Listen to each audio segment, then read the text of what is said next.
अकेला नहीं हूं, अर्थात अब भी मेरा रक्षा संभव है।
सुख का आभास करो भंडासुर, क्योंकि अब समय तुम्हारे द्वारा कुछ खोने का नहीं, सब कुछ पाने का है। क्योंकि सर्वकाल में सभी आसुरी अस्त्रों में सर्वशक्तिशाली ये आसुरी महाअस्त्र प्राप्त किया है तुमने।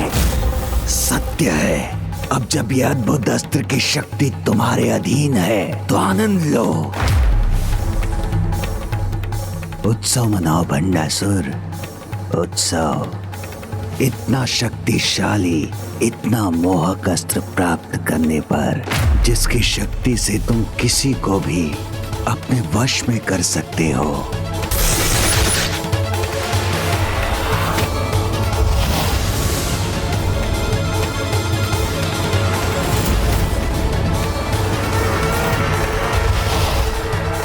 मेरे प्रतिशोध की अग्नि अब इन देवियों को भस्म करेगी। भंडासुर, तुमने वो प्राप्त किया है जो दुर्लभ ही नहीं, तुम्हारी भावी विजय का अचूक साधन है। इस महाअस्त्र को पाकर सब कुछ पा लिया है मैंने।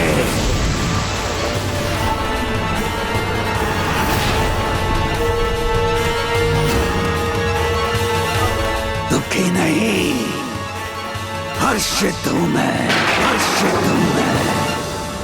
अधर्म की पराकाष्ठा पर पहुंचकर इस अधर्मी को विश्वास कि इसने सब कुछ प्राप्त कर लिया, जबकि सत्य उसके सर्वथा विपरीत है। अधर्म के मार्ग पर चलने वाले उससे सब कुछ छिन जाता है, और भंडासुर तो अधर्म के मार्ग पर इतना आगे बढ़ चुका है कि उससे उसके गुरु, उसके भगवान, परिवार, साम्राज्य और यहाँ तक कि स्वयं अपने अस्तित्व को खोने के भी अत्यंत निकट है।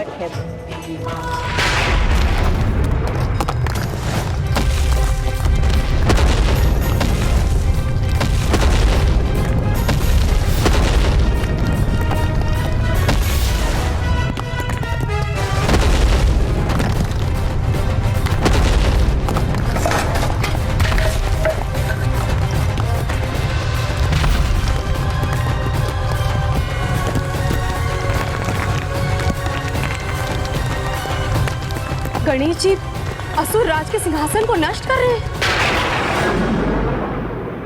ये आसुरी महाअस्त्र किसी वरदान से कम नहीं। वरदान नहीं भंडासुर, अभिशाप है ये। क्योंकि अधर्म और पाप का मार्ग अपनाकर कोई वरदान का भागी नहीं बनता भंडासुर। आप भूल रहे हैं गुरुदेव, मुझे मेरे पूर्वजों के पास जाने का मार्ग तो आपने ही सुझाया था। वो भूल थी मेरी।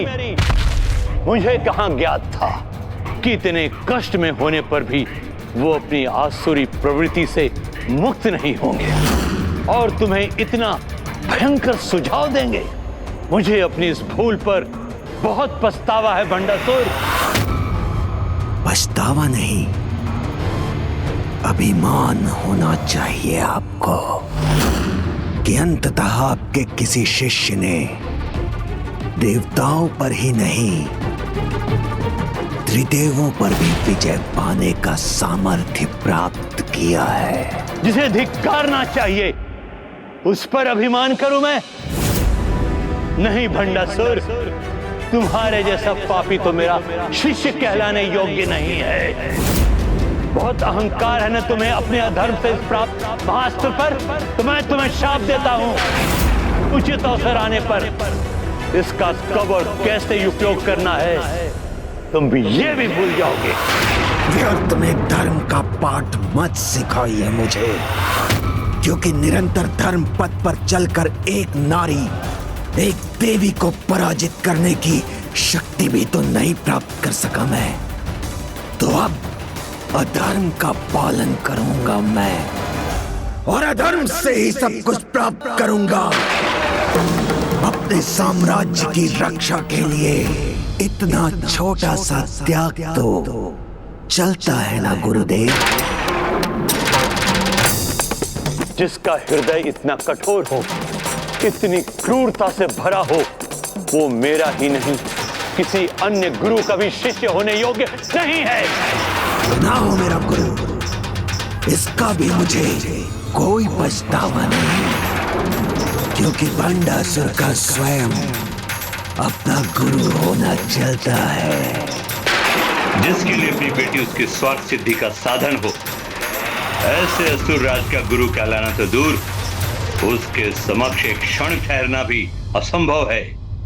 अब अन्य कोई नहीं, स्वयं मैं अपने आप को आशीर्वाद भी दूंगा और वरदान भी। जगत गुरु भी मैं ही होऊंगा और भगवान भी। और ऐसी महानता का अधिकारी बनने के लिए ये तो क्या, मेरा कुछ भी करना चलता है। भंडासुर के चलता है का भाव अपने चरम पर पहुंचकर अब शीघ्र उसके पतन का कारण बनेगा। हमारी रक्षा कीजिए, हमारी रक्षा कीजिए, रक्षा कीजिए।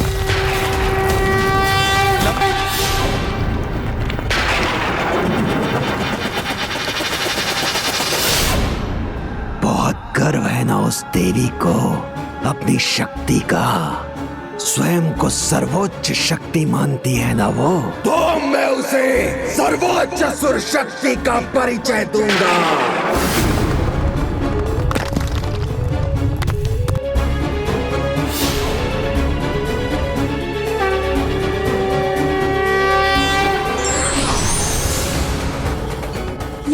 ये कैसा विस्फोट है माता?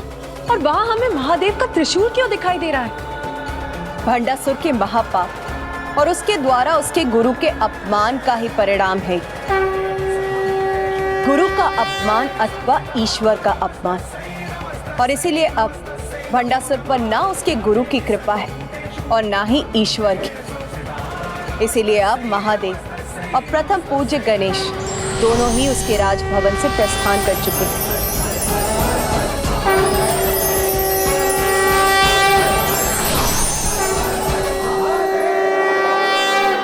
अब ये असुर महानायक भंडासुर ही नष्ट करेगा उस देवी के श्री रथ को। भंडासुर ही नष्ट करेगा उसके श्री भवन को, और भंडासुर ही नष्ट करेगा उसके अहंकार को।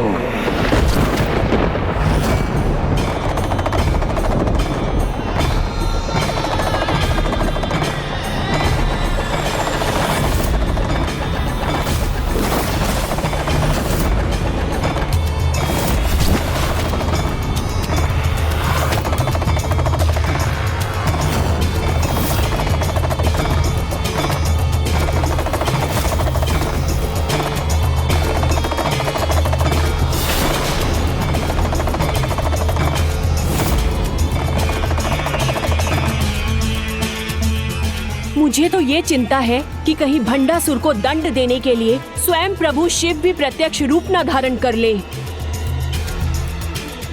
यदि ऐसा हो तो भंडासुर ही नहीं, महादेव के क्रोध से संपूर्ण सृष्टि नष्ट हो जाएगी।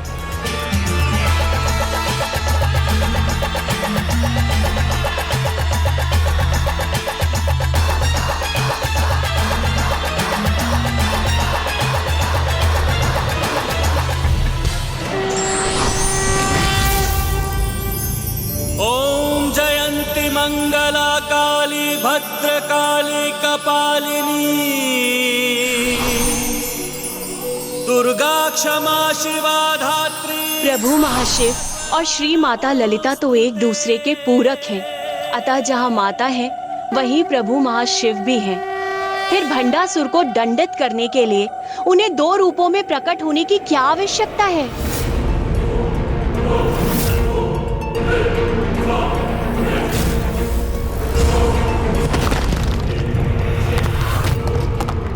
मेरा अमरपुर, मेरा भवन, मेरी ध्वजा सब नष्ट कर दिया गणेश जी ने। प्रभु गणेश जी के इस विनाशकारी प्रस्थान से कहीं मेरा कोई अहित तो नहीं होगा ना?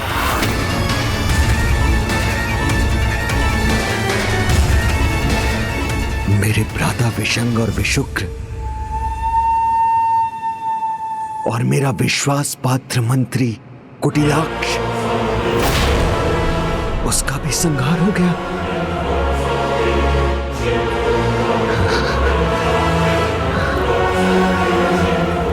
आ गए आप असुरराज, स्वागत है। किंतु ये बताइए कि आप अपने भ्राता और अपनी बहन को कहाँ छोड़कर आए हैं? आपके भतीजे और आपके भांजे वो कहाँ हैं? अपने पुत्रों को अपने साथ लेकर गए थे ना? वो आपके साथ क्यों नहीं लौटे? कैसा मूर्खतापूर्ण प्रश्न है ये? क्या तुम्हें ज्ञात नहीं कि उन्हें युद्ध में वीर गति प्राप्त हुई है? ओ, उचित है, किंतु आपकी पुत्री वो कहाँ है? वो नन्ही बालिका तो युद्ध भूमि में नहीं गई थी, उसे तो वीर गति प्राप्त नहीं हुई, फिर वो कहाँ है असुरराज? वो कहाँ है मुझे ज्ञात नहीं है। कैसे पिता हैं आप?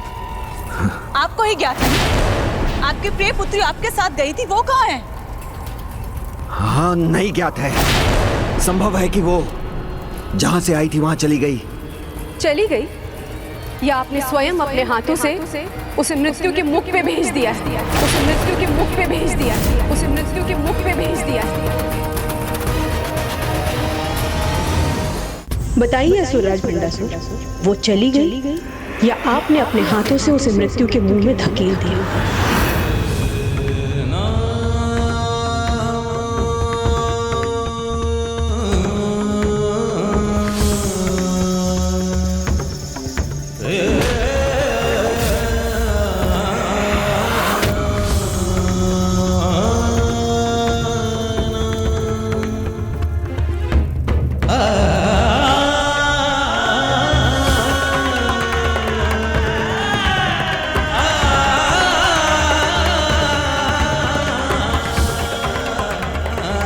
ये रक्त पुनः मेरे हाथ पर कैसे उभर आया?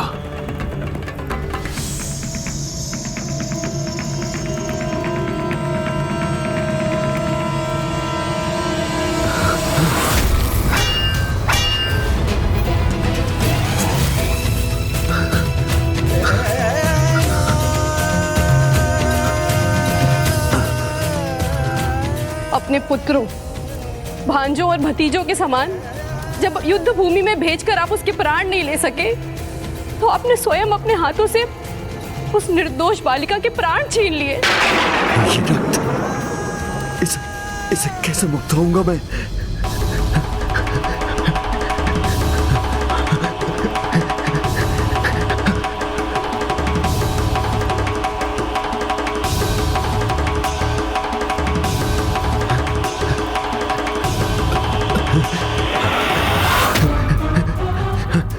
तो ये सत्य है, उस छोटी बालिका का रक्त है आपके हाथ पर। पिता होकर भी स्वयं अपने हाथों से उसका प्राणांत किया है ना आपने। जिन हाथों पर उसे अटूट विश्वास था कि वे सदैव उसकी सुरक्षा करेंगे, आज वही हाथ उसकी अंत का कारण बने। उस नन्हे से जीवन को फलने फूलने से पूर्व ही मिटा दिया आपने। स्वयं आपने उसकी मधुर वाणी को हमेशा के लिए शांत कर दिया।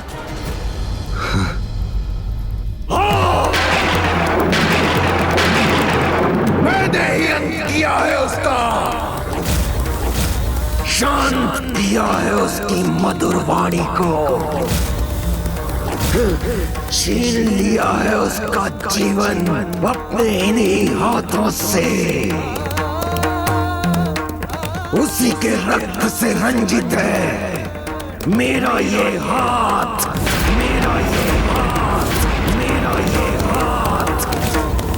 अपने इसी हाथ से उसे उबलते हुए लावा में गिरा कर आया हूं मैं। तब तो फिर हमें भी अग्नि में समाहित होकर भस्म हो जाना चाहिए। ऐसा क्यों करोगी तुम?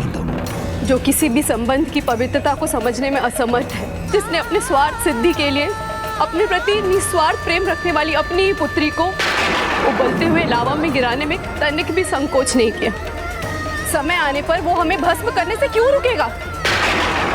तो उचित तो यही है कि आपके जैसा महापापी न सिर्फ हमें बल्कि हमारी अस्थियों को भी छू ना सके, क्योंकि आप किसी के पति बनने के योग्य ही नहीं, किसी के पति बनने के योग्य ही नहीं, किसी के पति बनने के योग्य ही नहीं। सुमोहिनी, सुमोहिनी, ऐसा मत करो, रुक जाओ। सुमोहिनी, सुमोहिनी, सुमोहिनी, सुमोहिनी, रुक जाओ, ऐसा मत करो।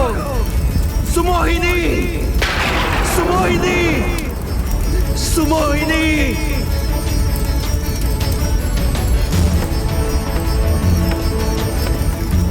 सुमोहिनी।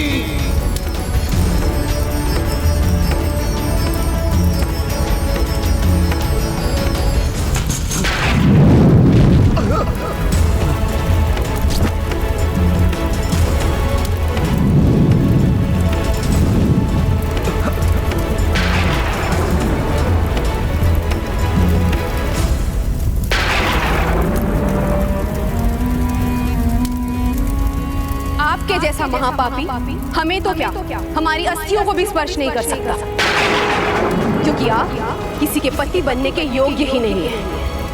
आप जैसा महापापी किसी के भ्राता होने के योग्य नहीं। ना भ्राताओं के ना बहन के, किसी के योग्य नहीं है आप। तुम्हारे जैसा महापापी पुत्रों के योग्य भी नहीं है। तुम्हारे जैसा महापापी परिवार के योग्य नहीं।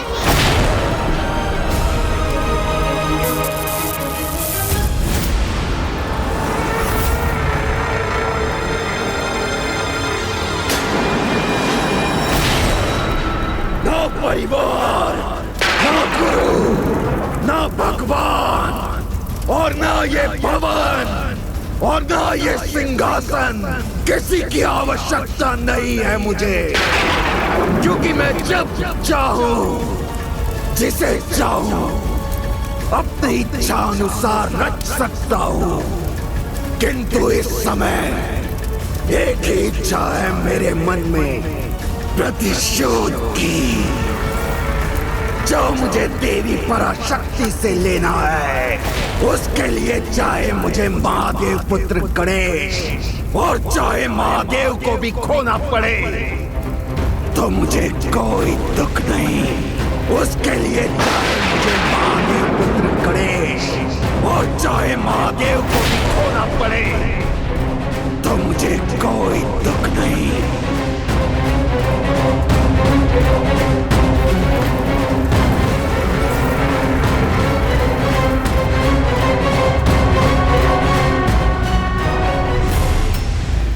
एक ही इच्छा है मेरे मन में, प्रतिशोध की, जो मुझे देवी पराशक्ति से लेना है। उसके लिए चाहे मुझे महादेव पुत्र गणेश और चाहे महादेव को भी खोना पड़े तो मुझे कोई दुख नहीं। उसके लिए चाहे मुझे महादेव पुत्र गणेश और चाहे महादेव को भी खोना पड़े तो मुझे प्रभु, हमसे कोई त्रुटि हो गई क्या? नहीं माता, आपसे कोई भूल नहीं हुई। आपकी ये खीर तो अत्यंत स्वादिष्ट है। भूल तो एक महापापी से हुई है, जो अब स्वयं अपने महापापों का दंड पाने के लिए आगे बढ़ रहा है।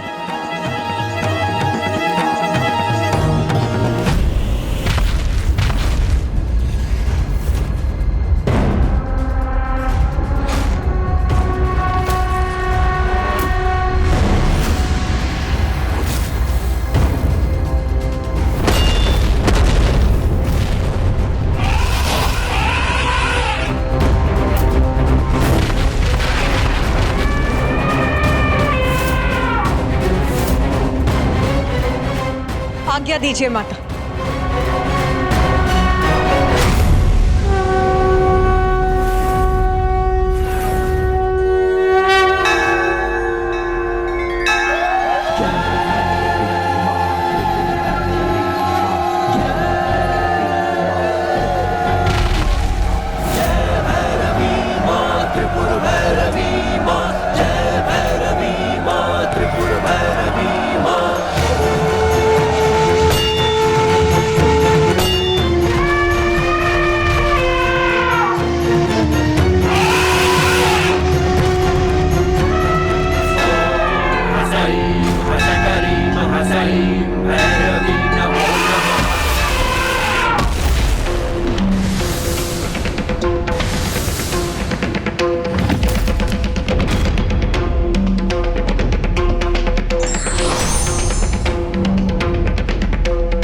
प्रणाम माता। कहाँ है वो?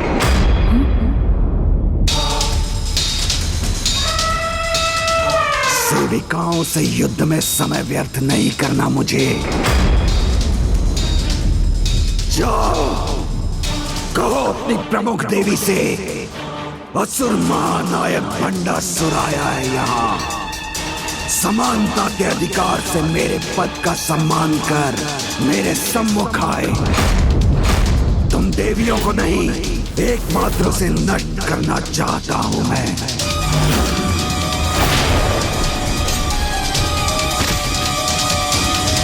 रुक जाओ।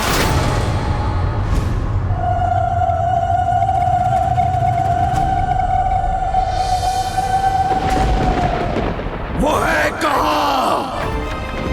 तनिक भी शक्ति और पराक्रम है उसमें तो कहो, मेरे सामने आकर उनका परिचय दे।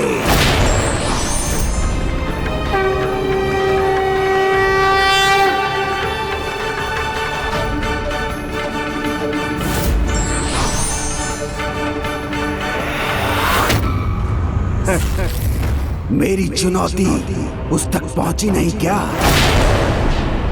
या फिर भयभीत होकर स्वयं अपने कान ही बंद कर लिए उसने? भंडासुर के नाम से ही इतनी आतंकित हो गई क्या, जो अपने रक्त पर ही जड़ हो गई?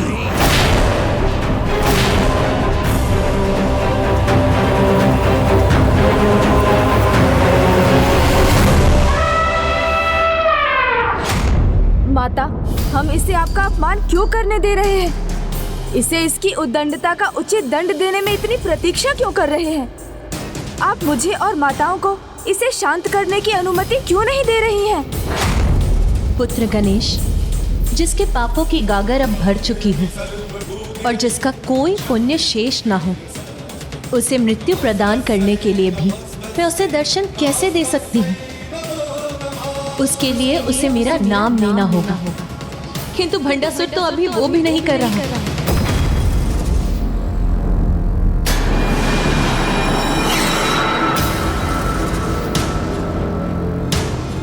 आपका अभिप्राय मैं समझ गया माता। इससे आपका नाम कैसे बुलवाना है ये मुझे ज्ञात है। ऐसा घोर अपमान सुनकर तो शव भी गतिशील हो जाए। किंतु तुम्हारा नेतृत्व करने वाली उस देवी में तो तनिक भी साहस नहीं। बस बहुत हुआ भंडासुर। भंडासुर, तुम्हें ज्ञात भी है कि तुम कितनी बड़ी भूल कर रहे हो? किसे चुनौती दे रहे हो, इसका तनिक भी आभास है तुम्हें? वही दुर्बल नारी ना प्रभु, जिसने अपनी ओर से इन सभी को युद्ध करने के लिए भेज दिया, किंतु स्वयं युद्ध भूमि में नहीं आई। नारी और उसकी शक्ति को तुच्छ समझने की भूल मत करो भंडासुर, क्योंकि जिसे तुम तुच्छ समझ रहे हो वो ही नारी हम सबके अस्तित्व का कारण है। और जिस नारी के लिए तुम इतने अपमानजनक शब्द कहने का दुस्साहस कर रहे हो, वो सामने आ गई तो एक क्षण के लिए भी नहीं टिक सकोगे तुम। या संभव है तुम वास्तव में इतने अज्ञानी हो कि तुम्हें ज्ञात ही नहीं कि वो कौन है, क्या कर सकती है और उनका नाम क्या है। ज्ञात है, सब ज्ञात है मुझे। देवी पराशक्ति, देवी ललिता नाम है ना उसका। ललिता नाम है ना उसका।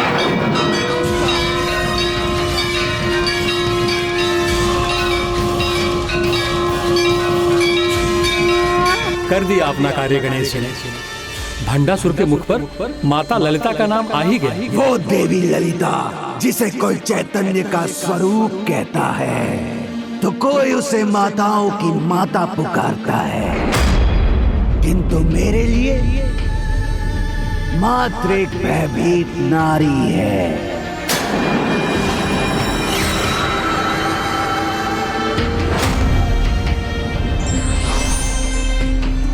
अब आप कहाँ चले गए गणेश जी? कितना सुना था उसकी महानता का वर्णन। पराशक्ति ये, पराशक्ति वो। तो आप ही कहिए ना उसे कि मेरे सामने आकर अपनी महिमा का परिचय दे, तभी तो उसकी शक्ति का सत्य जान सकूंगा मैं भंडासुर तुम्हें पुनः चुनौती देता हूँ। माता, एक बार आपका नाम लेना किसी पुण्य सरिता में 100 स्नान के समान है, तो अब इतनी बार आपका नाम लेकर इसने इतना पुण्य तो अर्जित कर ही लिया होगा कि आप इसकी मृत्यु बनकर इसे अपने दर्शन प्रदान कर दें।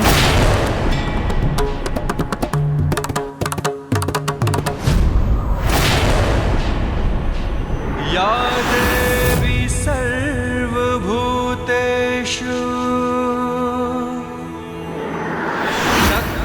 शक्तिरूपेण संस्थिता नमस्तस्यै नमस्तस्यै नमस्तस्यै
अंततः भंडासुर के साथ उसके चलता है कि भाव के अंत का भी आरंभ होगा। हृदय देवी शिरो देवी शिखा देवी कवच देवी नेत्र देवी अस्त्र देवी कामेश्वरी भगमालिनी नित्य क्लिन्ने वेरुंडे वहिनी वासिनी महा। भंडासुर, अब इस देवी को देखकर भयभीत क्यों हो रहे हो?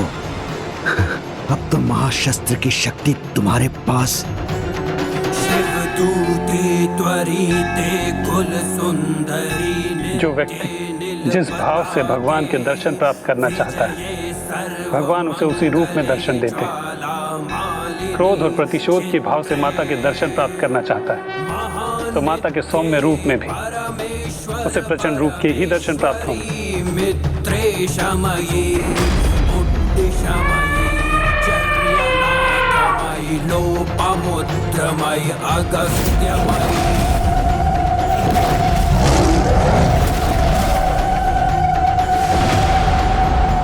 कैसे योद्धा हो तुम। युद्ध की कामना से मेरा आवाहन किया और युद्ध तो दूर, मेरी ओर देखने का साहस भी नहीं है तुम्हारे पास। और जिस योद्धा के पास अपनी विरोधी की ओर देखने की शक्ति भी नहीं, उससे युद्ध क्या करेगा?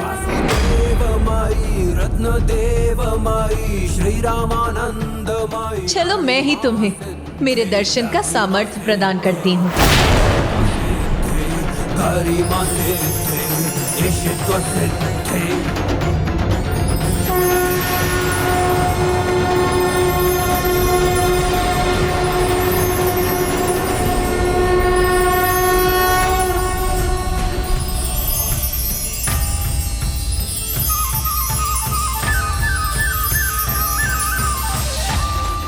अंश को पूर्णता के दर्शन होने पर वो अचंभित होने पर विवश हो जाते हैं। यही तो महान महिमा है श्री माता ललिता की, कि जो अपनी मूर्खतावश उनसे शत्रुता का भाव रखते हैं, उनके प्रति अनास्था व्यक्त करते हैं, वो भी उनके दिव्य दर्शन पाकर मंत्र मुग्ध हो जाते हैं।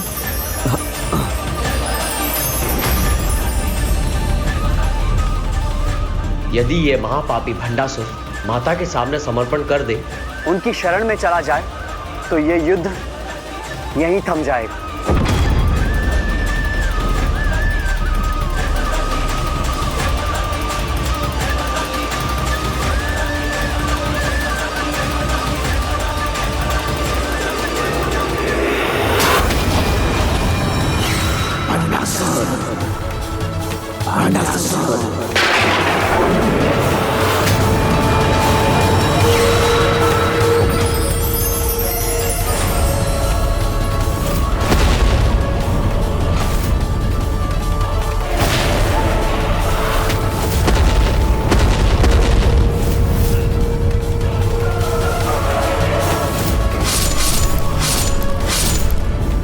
ये क्या करने जा रहा था मैं?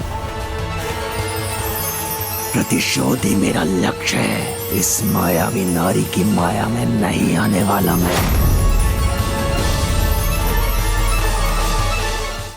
व्यक्ति के भीतर जब विकार का आकार बढ़ जाता है तो कुविचार ही उस पर हावी रहते हैं और वो उचित और अनुचित में भेद नहीं कर पाता। ऐसे में भक्ति का भाव कहाँ संभव है? जब तक भंडासुर ने अपने भीतर छिपे विकारों पर नियंत्रण रखा, सहस्त्रों वर्षों तक राज किया, किंतु अब जब उसके विकार उस पर राज कर रहे हैं, तो इतना बड़ा अपराध करने के बाद ना तो वो जीवित रह सकेगा और ना ही उसे जीवित रहने का कोई अधिकार है।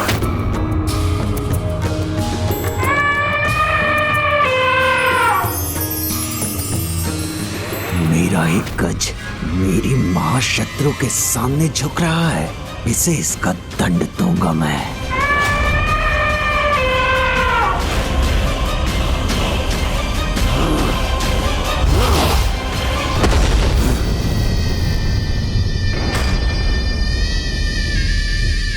देखा देवी, मेरे क्रोध का परिणाम।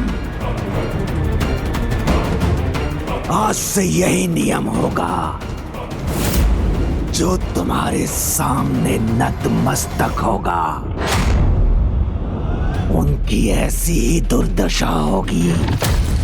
अब तो वो ही जीवित रहेंगे जो एकमात्र मेरे सामने झुकेंगे। मेरे दंड से तो तुम भी।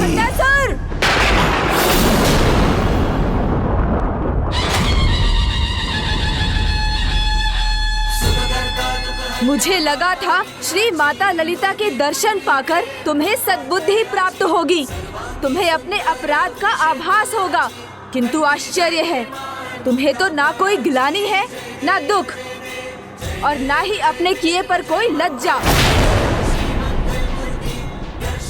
पिता का स्नेह पुत्री के लिए सबसे बड़ा सुख धन होता है, और एक पुत्री का निस्वार्थ स्नेह उसके पिता के आनंद का स्रोत होता है। किंतु तुमने अपनी पुत्री के निस्वार्थ प्रेम का अपमान ही नहीं किया, अपितु उससे उसका सुख धन भी छीन लिया। कैसे पिता हो तुम भंडासुर! ऐसे घोर अपराध करने से पहले तुम्हारे हाथ भी नहीं कांपे?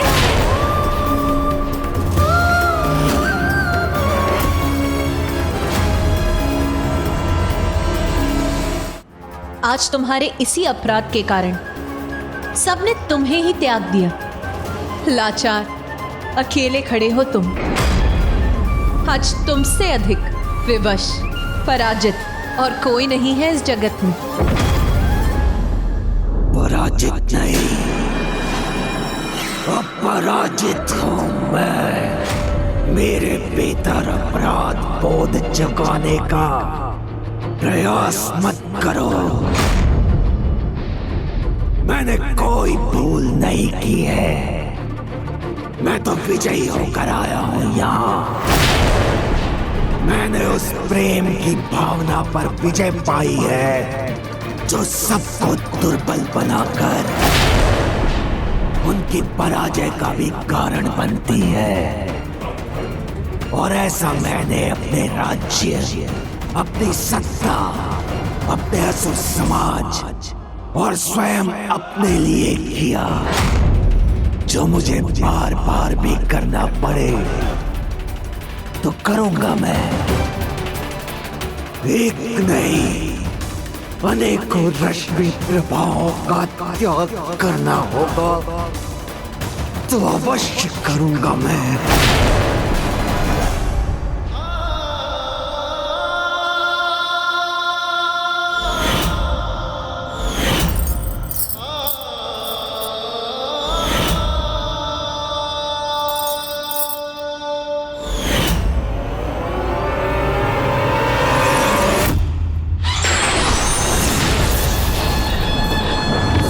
पवित्र प्रेम को दुर्बलता का कारण समझता हो, जिसे स्नेह का मूल्य ज्ञात नहीं, वो जीवित रहने के योग्य भी नहीं।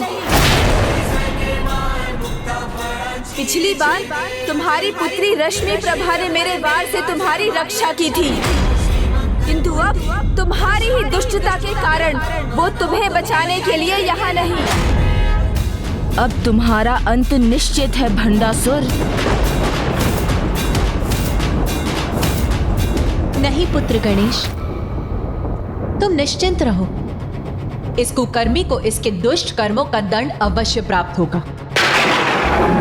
और उसे ये दंड स्वयं मैं दूंगी। ये मुझसे यहाँ युद्ध करने आया है ना, तो इसे मुझसे युद्ध करने दो। तुम जाकर मेरे श्री रथ पर स्थित हो जाओ पुत्र।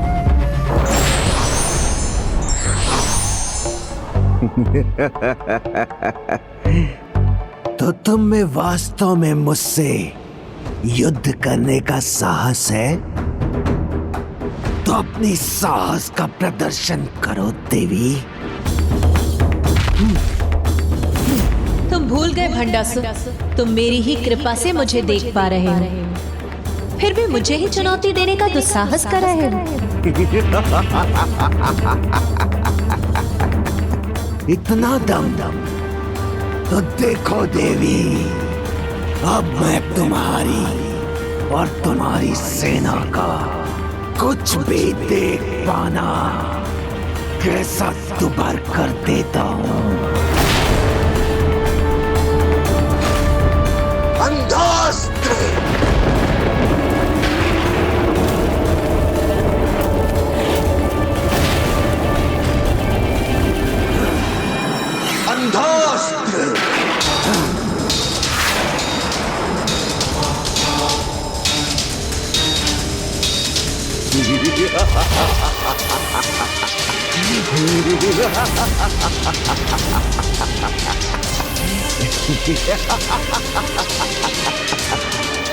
माता, हमें कुछ दिखाई नहीं दे रहा है, सब कुछ धुंधला पड़ गया, हम कुछ भी देखने में असमर्थ हो गए माता।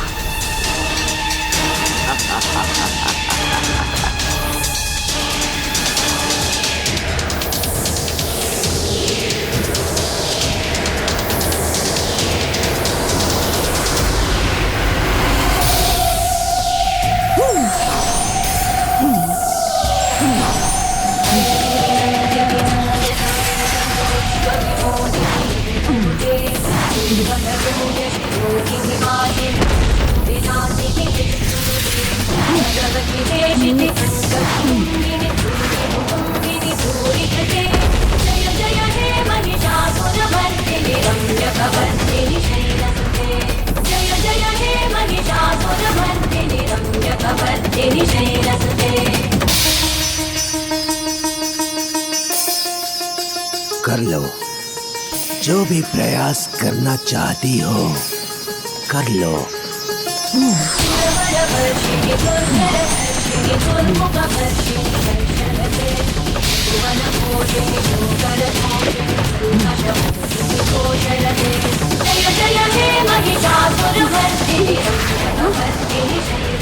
अन्य सभी अस्त्र भी इसके सामने असफल होंगे। इनके अस्त्र असफल नहीं हुए।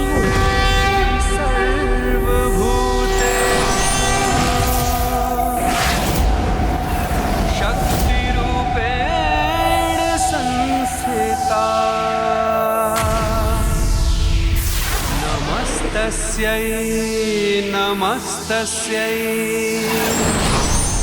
नमस्तस्यै नमो नमः।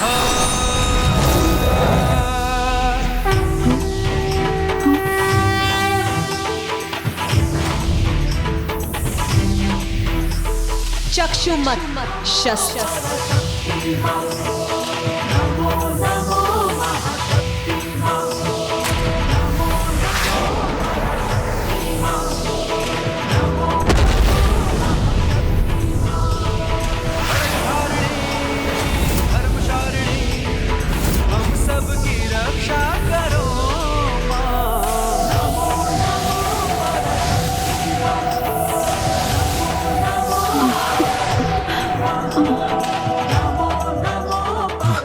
मेरा अंधास्त्र कैसे नष्ट हो गया?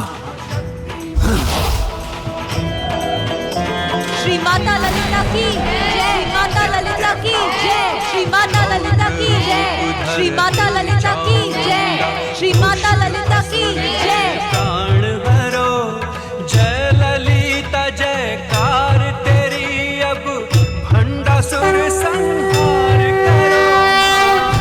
अभी तो तुम्हारी दृष्टि बस धुंधली हुई थी, इसीलिए अपना लक्ष्य साध सकी, किंतु अब जो अंधकार उत्पन्न करूंगा उससे पार पाकर अपने प्रहार से मेरे अस्त्र को कैसे नष्ट करोगे? अनामिस्त्र अस्त्र।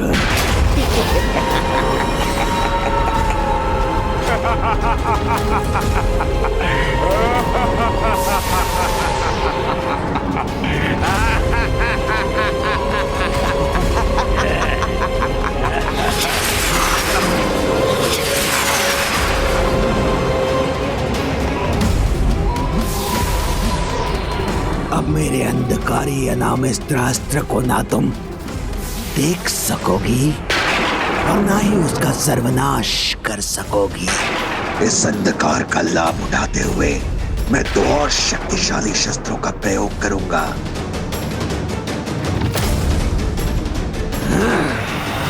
रोगास्त्र, वायुर्नाशन अस्त्र।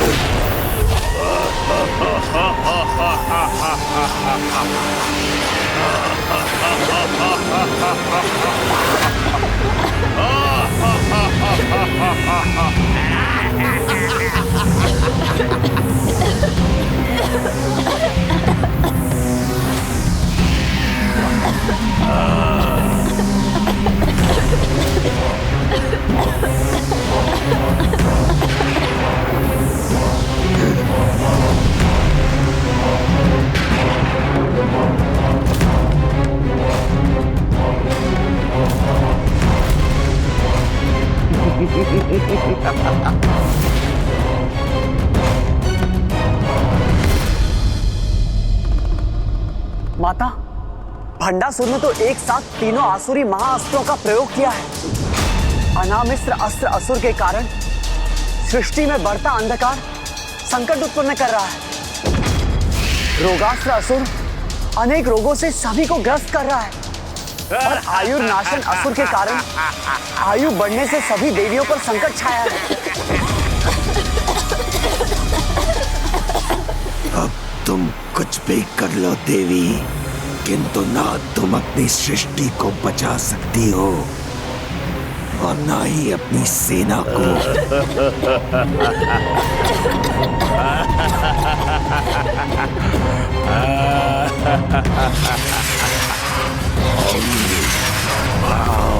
ओम शब्द भेदी अस्त्र।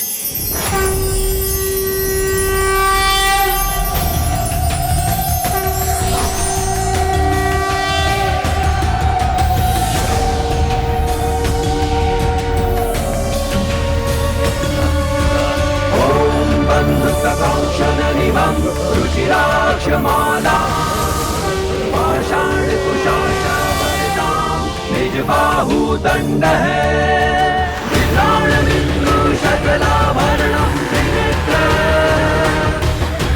वर्धाम्बिकेशं निशं वपुराश्रयामि। अच्छा किया जो अंधकार को मिटा दिया तुमने। अब तुम्हें अपनी इन देवियों की दुर्दशा देखने का अवसर तो प्राप्त होगा, क्योंकि मेरा रोगास्त्र इन सब का अंत करेगा। और जो शेष रह जाएंगे वो वृद्धावस्था से नहीं बच पाएंगे। इस अस्त्र के प्रभाव से इन देवियों की युवावस्था वृद्धावस्था में परिवर्तित हो जाएगी। समस्या है तो उसका समाधान भी है, इसीलिए अधिक प्रसन्न होने की कोई आवश्यकता नहीं है भंडासुर। रोग है तो उसका उपचार भी है। तो करके देख लो उपचार। अच्युतान गोविंद नमोच्चारण भेषचार नश्चंती शकला रोगा सत्यम सत्यम वदायहम्।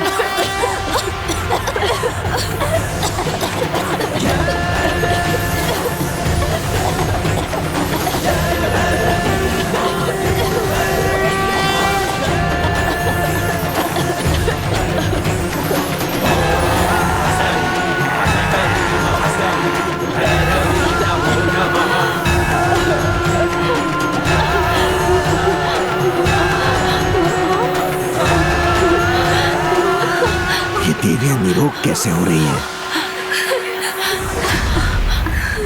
आज भंडासुर को ही नहीं समस्त जगत को ज्ञात होगा कि हर जीव के प्रत्येक अंग में एक देवी का वास है, और जो देवी माता का स्मरण करते हुए अच्युत अनंत गोविंद मंत्र का जाप करेंगे वो अपने रोगों से अवश्य मुक्त होंगे।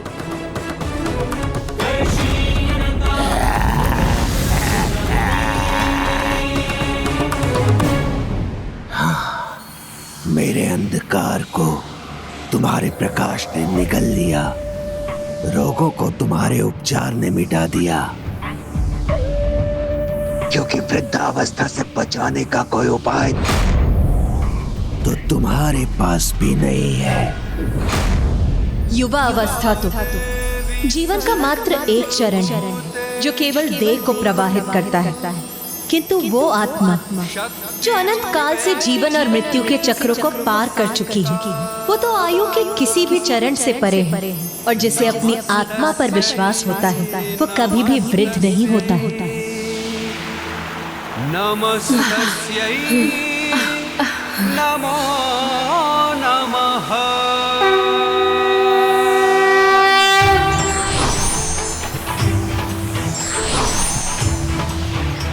काल कषणी अस्त्र।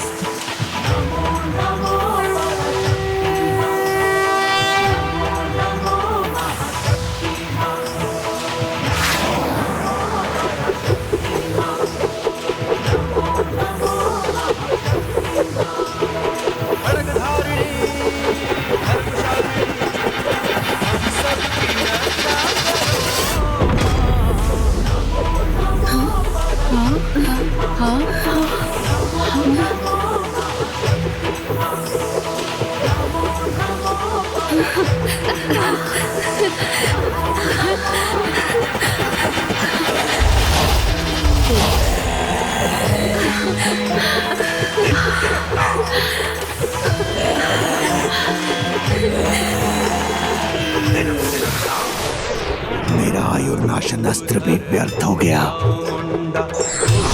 असुर के प्राण हरो, जय ललिता जयकार तेरी, अब भंडासुर संहार करो। अभी भी समय है भंडासुर। माता पराशक्ति श्री माता ललिता की शक्ति को पहचान कर उनसे एक क्षमा याचना कर लो। बन जाओ उनके शरणागत। शक्ति पराशक्ति बहुत सुन चुका हूँ मैं। तुम्हें बहुत अहंकार है ना अपनी शक्ति पर देवियों। तो लो, मैं तुम्हारी शक्ति को ही मिटा देता हूँ। शक्ति नाश अस्त्र।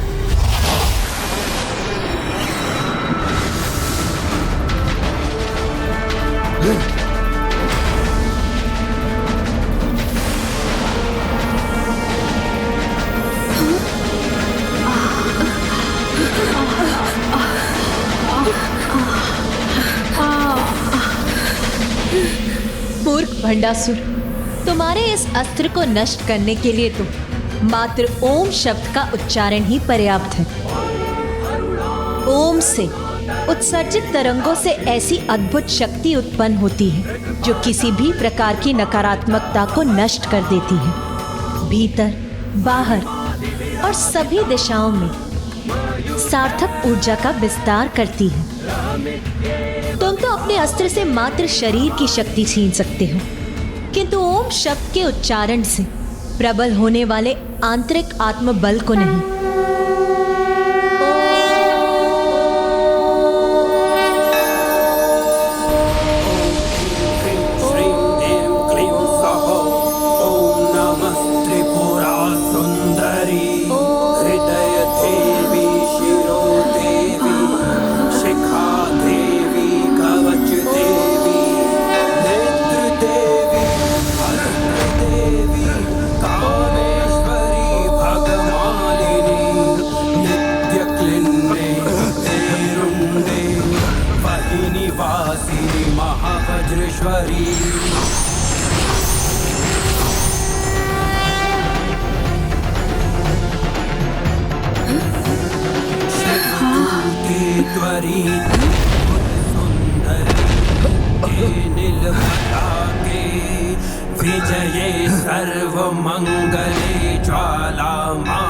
मैंने तुम्हें चेतावनी दी थी भंडासुर, किंतु माता पराशक्ति की शक्ति का उदाहरण स्वयं तुम्हारे सामने है। मात्र उनकी दृष्टि से तुम्हारा अस्त्र नष्ट हो गया।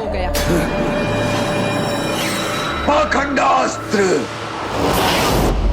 भयास्त्र, सर्वस्मृति अस्त्र।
ज्ञातात्र अस्त्र, पाखंड अस्त्र को नष्ट करो। पाखंड का अंधकार कितना भी घना क्यों ना हो, ज्ञान का प्रकाश उसे दूर कर ही देता है।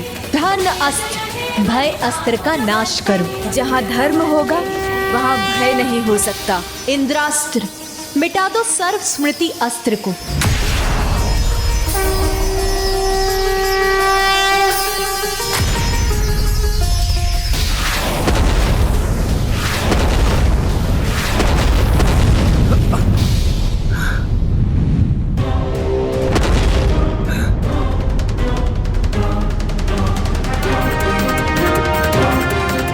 हुई तुम्हारी ये युद्ध क्रीड़ा। इस युद्ध का आरंभ मैंने किया था, तो अपने अंत का अस्त्र से तुम्हारे साथ इस युद्ध का अंत भी मैं ही करूंगा। हाँ। अंतकस्त्र।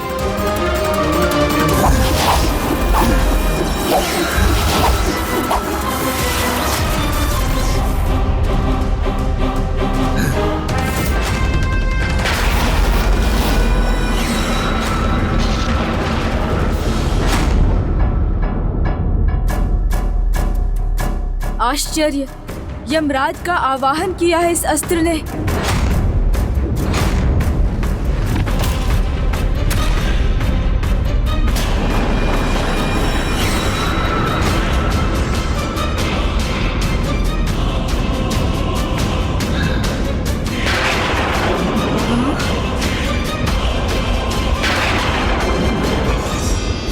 तुमने मेरे आसुरी अस्त्रों को नष्ट करने में कोई विलंब नहीं किया था ना? तो अब देखो, सभी ब्रह्मांडों के यमराज तुम सभी के प्राण हरने में तनिक भी समय नहीं लगाएंगे। इन्हें कैसे रोकोगी तुम?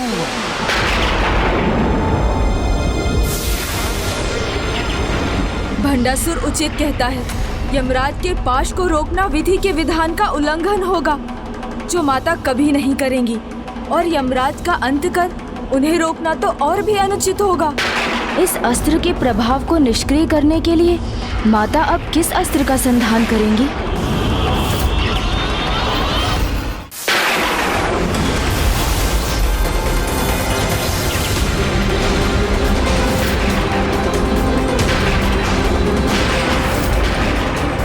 दुष्ट भंडासुर का ये कपट कहीं माता को भी दुविधा में डालने में सफल ना हो जाए। भंडासुर ने अंतकास्त्र का आवाहन कर इस युद्ध को अपने पक्ष में निर्णायक मोड़ पर ले ही आया। अब हम तो क्या, त्रिदेव और त्रिदेवियां भी इस अस्त्र के प्रभाव को रोक नहीं सकते, क्योंकि मर्यादा में हम देवता ही नहीं, सभी यमराज भी हैं, जो इस अंतकास्त्र के प्रभाव के कारण इस दुष्ट भंडासुर के वश में है।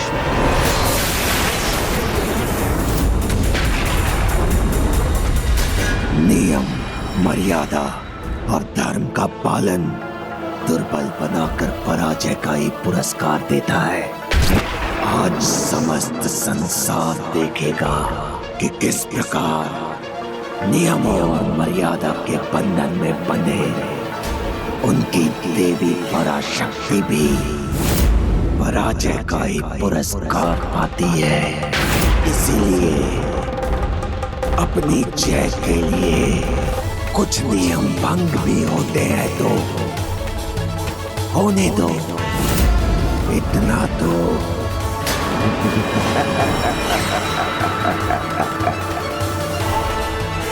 स्वरक्षा और अन्य लाभ के लिए कुछ मर्यादाओं का उल्लंघन हो चलता है।